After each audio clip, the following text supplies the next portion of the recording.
Teachers, listen up. We know you're there, and we've got an important public service announcement regarding the well-being of your students and their school environment.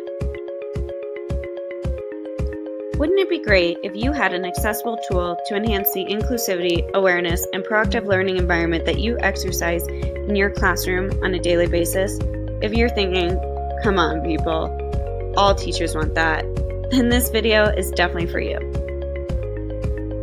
Specifically, this is a public service announcement regarding the importance of implementing tools designed for inclusion, understanding, and respect of transgender youth in school settings.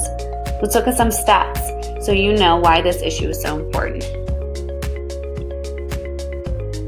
As a teacher, you want your students to feel safe at school. But did you know that 82% of transgender youth report they feel unsafe at school, 44% of them have been physically abused, 67% have been bullied online, and 64% of them have had their property stolen or destroyed at school.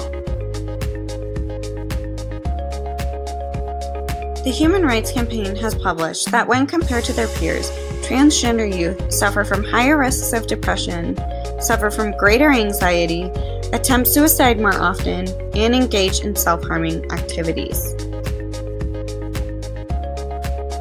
Okay, that was a little depressing, but don't get discouraged. A few tips can go a long way, and they can help transgender youth feel a lot more comfortable in the classroom. There's lots of terms to talk about when discussing transgender youth. Here's a couple that are really important. Transgender. This term can be defined as a broad term used to describe individuals who do not identify with the gender they were assigned at birth. Gender dysphoria is also an important term to use. This refers to a person whose assigned birth gender is not the same as the one which they identify.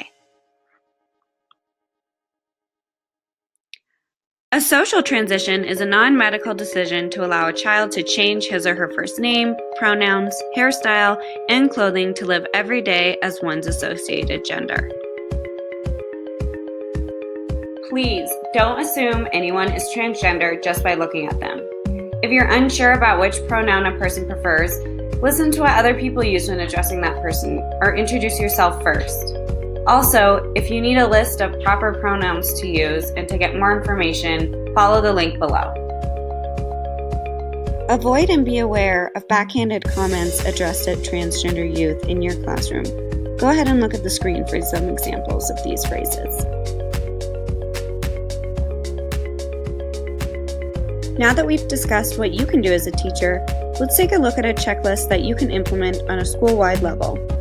Involve students in transgender youth discussion and training. Implement all gender bathrooms.